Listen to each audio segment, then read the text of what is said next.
As the weekend winds down and a new and uncertain week begins, at least the sports world will have NFL free agency to discuss. Guys, it has been just the most insane 48 hours in the NFL. Zack is with me today, and we're here to talk about all the latest NFL free agency news. Zack, the first thing I want to bring up to you, of course, is the Tampa Bay Buccaneers are expected to be the landing spot for Tom Brady. That just doesn't sound right. Yeah, it's weird to me. I mean, I didn't expect Tampa. I didn't either, man. I don't think anybody really did. And I'm lost for words when it comes to that. And I mean, I saw a tweet. It was like, when NFL season starts up and you see Brady in a Buccaneers jersey, it's going to be like Tony Parker in the NBA in the Hornets jersey this year. No, I agree. It's like, year. You know, throughout the last month or so, we've heard rumors that Brady's not going to go back to New England. And I was always like, these are just clickbait. Like, there's no way Brady doesn't end up in New England yet. He's going to be a Buccaneer. I believe they host the Super Bowl this year as well. So no team has ever been host city and be in the Super Bowl. I think Mike Evans and Tom Brady are going to be a major issue. Mike Evans, Tom Brady, Chris Godwin as well. Mm-hmm. And O.J. Howard. They got a great, Oh, God. Tom Brady has never thrown a pass to a receiver that is that tall in his career. So Mike Evans is the tallest receiver. So Mike Evans will be the tallest wide receiver he's ever thrown to? That's crazy, man. That's absolutely wild. So, guys, Tom Brady hasn't officially signed, but it's pretty much confirmed at this point that Brady's expected to be a Buccaneer. So once that does happen, we'll have a full video for you guys. Then also, Thomas Davis announced Tuesday on his Instagram account that he is joining the Redskins, a move that reunites the veteran linebacker with new Washington coach Ron Rivera. Of course, Davis did spend the first 13 seasons of his career with the Carolina Panthers. A nice move. I didn't really watch how he played last year, but I just remember when he was playing with that broken arm when the Panthers were amazing. He's very solid, probably the head guy for that Redskins defense. Definitely. And Ron Rivera definitely wanted somebody to be that leadership role, and that's going to be him to a T. The source also confirmed DJ Reader, former Houston Texans defensive tackle, has agreed to a 4-year, $53 million deal. At 6'3", 347 pounds, Reader is an excellent run stopper who has also flashed in pass rushing ability. I actually had to watch some highlights. I didn't really know who this was, as embarrassing as that is. And he looks like an absolute animal. He's just only getting better every year that he was with Houston. It helps that you have somebody like J.J. Watt to kind of go be on your side, and you can look and learn from J.J. And then you had Jadeveon Clowney is there as well for a year or two that you got to see that. So I wouldn't expect anything less. I mean, I guess we'll see, man. Again, the Bengals haven't seen much of their game, but I'm sure he's going to make a defensive impact for them. Just like we talked about with Tom Brady, maybe to a little bit of a smaller extent, former Cowboys tight end Jason Witten has agreed on a 1-year deal with the Las Vegas Raiders. That still sounds weird. Ending his time with the Dallas Cowboys after 16 seasons. Just like Brady, dude, how do you feel about seeing Jason Witten in a non-Cowboys uniform? It's like when Brett Favre went from the Packers to the Vikings. I mean, I hate the Packers, but you have to respect greatness. And I mean, it's going to be really weird seeing Jason Witten line up in black and white or whatever the Raiders colors are now. I mean, it's going to be weird. Guys, don't forget also Raiders tight end Darren Waller had a breakout season. So I'm sure they're also bringing over, Jason Witten to kind of help mentor, like Zack said, Waller so he could be a future star. Another weird one, Zack. The Colts are giving Phillip Rivers a 1-year, $25 million deal. They believe Rivers has enough in the tank for a playoff run. Again, to see Phillip Rivers and, not in a Chargers jersey, it just blows my mind. Yeah, I mean, Phillip Rivers, luckily he's going to still have the same kind of colors in the blue and white in the Colts. So it's not going to be as bad. But growing up in the Midwest, you grew up, if you're a Bears fan, to either you hate the Colts and you hate the Packers. And and anybody in the NFC North. And good move for the Colts because you got somebody, T.Y. Hilton as well. Bomb threat for Phillip Rivers. Yeah. So it'll be very interesting to see what the Colts do this year. Again, to think about the fact that this time last year, Andrew Luck was their franchise quarterback and how much can change in just a year. Guys, former Falcons pass rusher Vic Beasley will sign with the Titans per his agency. The 27-year-old led the league in sacks in 2016 when he was with Atlanta. Another one that kind of is close to home for Zack and I, the Dolphins and former Eagles running back Jordan Howard had reached an agreement on a 2-year, $10 million deal. I know how you feel, dude. Jordan Howard always has a special place in my heart. Yeah, I mean, letting Howard go to Philly for draft pick, basically. I mean, I'm happy he's out of Philly. I think we can agree on that. I think he'll be good. I think they're bringing him in to help mentor as well, kind of like not to the extent of a Jason Wynn, but he's a veteran that can help in the locker room. Yeah, no, I agree. Guys, the Vegas Raiders continue to make moves. They've added another linebacker in free agency, agreeing to terms with former Pro Bowler Corey Littleton on a 3-year, $36 million deal. Guys, the Giants and former Packers linebacker Blake Martinez agreed on a 3-year deal worth $30 million late Monday night. Martinez gives the Giants the middle linebacker they desperately need. I am just so grateful he is out of Green Bay. Yeah, that Blake Martinez, number 50, I think his number was. He gave us hell, dude. He was always there, man. He was that curse, that Green Bay curse. Him and Clay Matthews when they were dominant together. I mean, I'm glad he's out of the North. And I mean, the Giants, Giants always need defense, and Giants always try to get defense. And I think Blake is going to he's a great pickup for him. Only $10 million a year. Yeah, I think they got a basically deal there. Break that down evenly. Yeah. That's a deal and a half in my eyes. Speaking of the Packers, Randall Cobb, who played for the Dallas Cowboys last season, is headed to the Houston Texans on a 3-year, $27 million deal. I don't get this. In what fucking right mind are the Texans on right now? Yeah, I don't like this signing, man. 3 years, $27 million for Randall. I mean, granted, Randall Cobb was a great player in his days, but his days are past. I totally agree. Letting DeAndre Hopkins go, which we'll get to later on, and it's just I don't get it. It makes no sense for the Texans. I mean, how is Cobb only 29? Doesn't he seem like I thought he was 34. Yeah, but it's just he's had so many injuries as well, though. That's the big part about it. And concussions, and I mean, kudos to Cobb and his agent for securing that bag from Texans. Another big one in the quarterback world, Teddy Bridgewater and the Panthers are negotiating a 3-year contract around the $60 million range. The deal is not done as they work out details, but is expected to be complete when the new league year opens Wednesday. Ooh, big contract there, huh? We saw him in Minnesota. Yeah, and I mean, we did see him for a while. He was a great quarterback, and then the ACL happened, and they gave up on him. And I mean, hopefully he rebounds. I mean, you never want to see a career end because of injury, no matter what team you support. Yeah. Hopefully he gets it. I'm glad he's not in Chicago personally. And I'm glad he's not in the North as well. Yeah, and to be fair, man, it seems like the Panthers are pretty much, this is the end of the Cam Newton era there with this pickup. 3 years, $60 million. So we'll see what happens with Cam Newton. Amari Cooper intends to sign with the Dallas Cowboys on a 5-year, $100 million deal.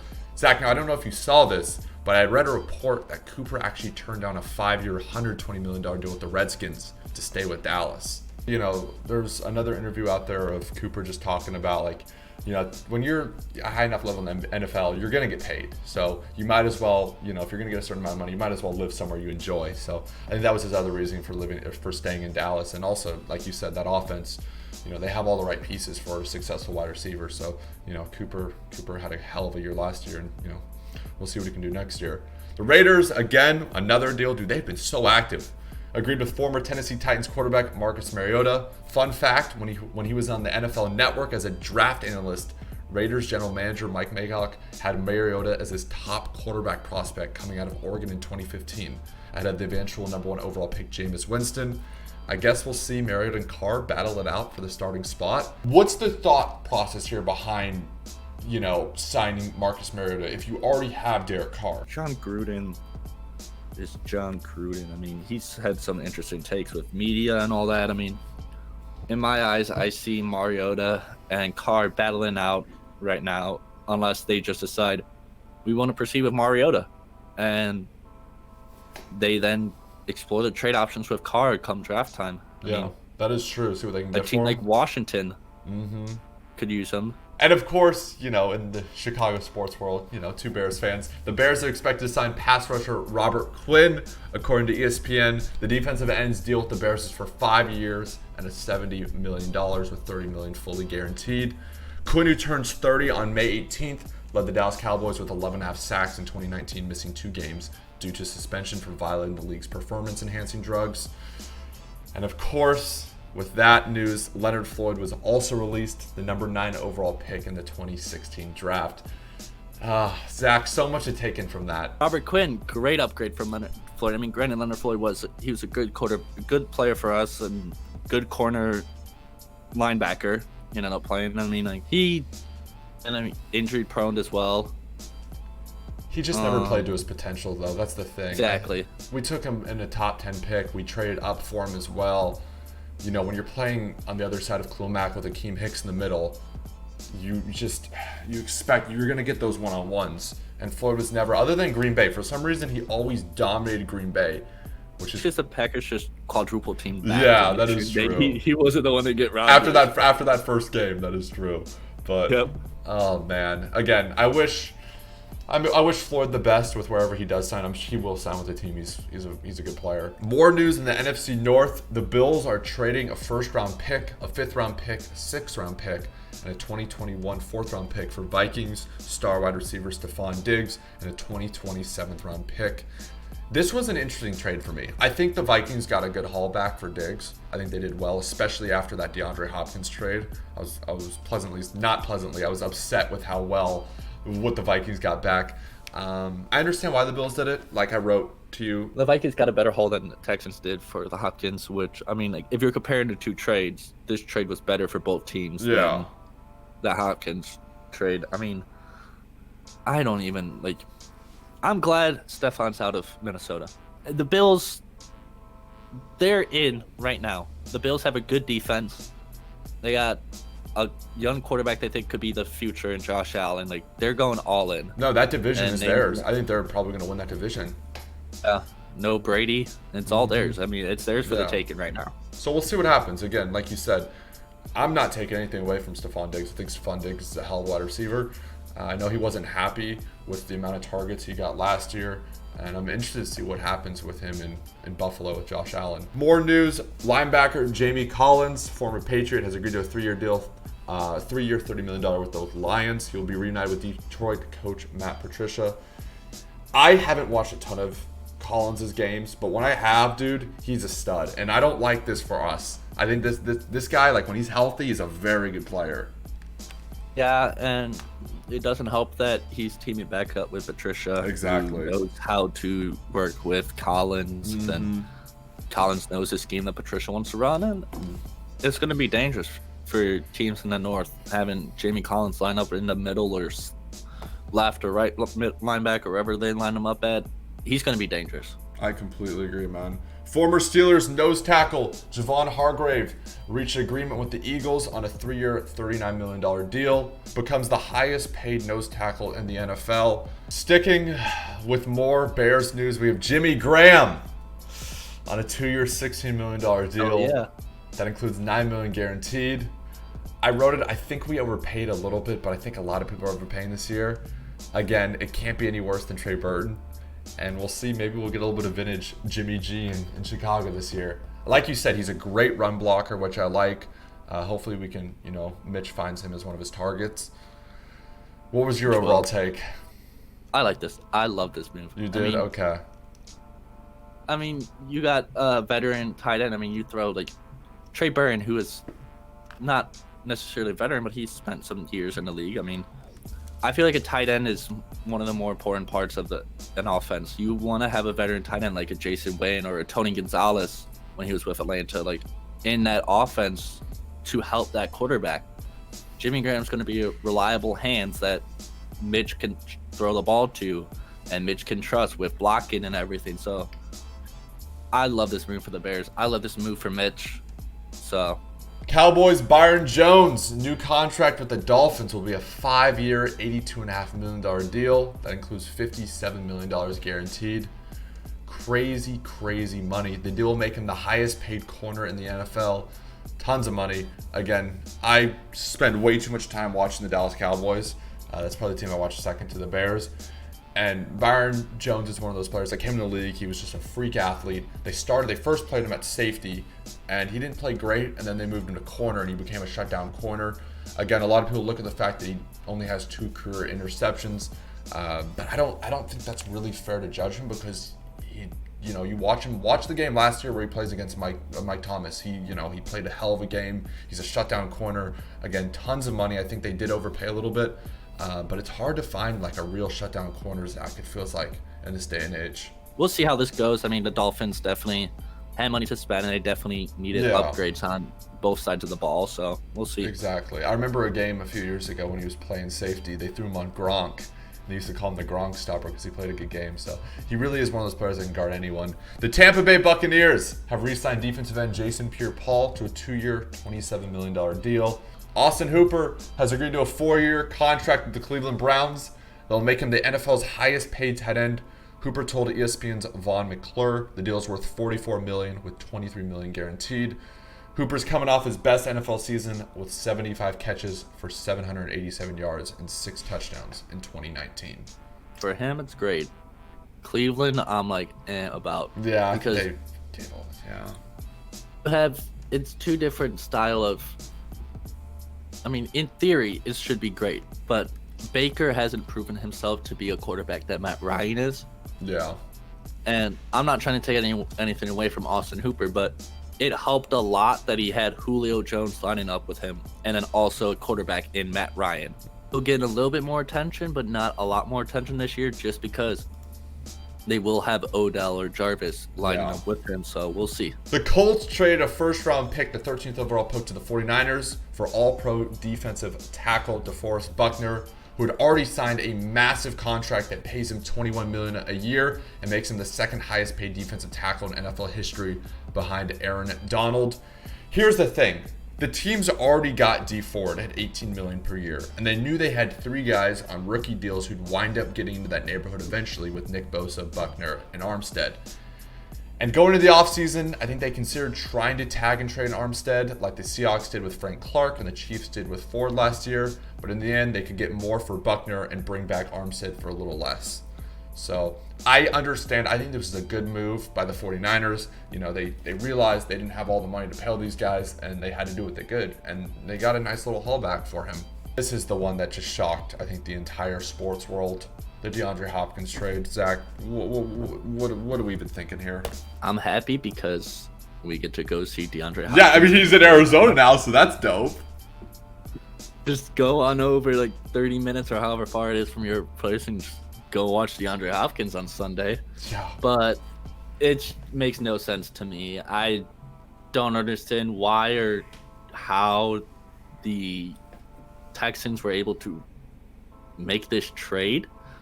It's just, I'm lost for words about it. Again, guys, if you don't know the trade, the Cardinals got Hopkins in a 4th, and the Texans got David Johnson, a 2nd-round pick, and a 2021 4th-round pick. I understand that Hopkins wasn't happy with his contract, and the Texans didn't have the cap space, but find a way to make it work. You don't replace special players like DeAndre Hopkins. We'll see how much David Johnson has left in the tank, but the Cardinals should be freaking popping champagne after that trade. The Tennessee Titans have agreed to a 4-year deal with Ryan Tannehill that will pay him $118 million. Tannehill was named the NFL Comeback Player of the Year for 2019 with an NFL high of 117 passer rating. Zack, a lot of money for Tannehill, man. That is a ton of money. Yeah, I think too much money. I'm just gonna say it. It reminds me of Nick Foles. I think they gave him way too much money. Yeah, but it's bad on we'll how see, much money they gave him. Again, I didn't watch a ton of Tannehill last year, and I guess maybe part of it's the fact that I just remember the Tannehill in Miami. So we'll see what happens there. I don't understand how you pay Tannehill all this money, yet you franchise tag your running back that got you to where you're at. That's where it's kind of broken in my mind with the whole system. But we'll see, man. Drew Brees And the New Orleans Saints have agreed to a 2-year deal worth about $25 million per season, the same value as the previous deal he signed with the Saints in 2018. Drew Brees is a player. I never thought he was going to leave New Orleans, and I don't think you did either. Yeah, Drew. Like everybody always they had speculations of Brady leaving New England. Exactly. Nobody in their right mind thought that Brees is ever going to leave New Orleans. No, especially that situation, dude, with that offense, man. Why would you want to leave? But exactly. Zach, thank you so much for coming on. Guys, as more news does break in the NFL free agency world, we will be talking. So make sure you drop a like. Make sure you drop a sub. I will leave all of Zach's links down below. Thank you guys so much for watching. Until next time, it's been your boy MboneHD. Peace. 3rd down and 8. Watson, pass downfield, and what a catch.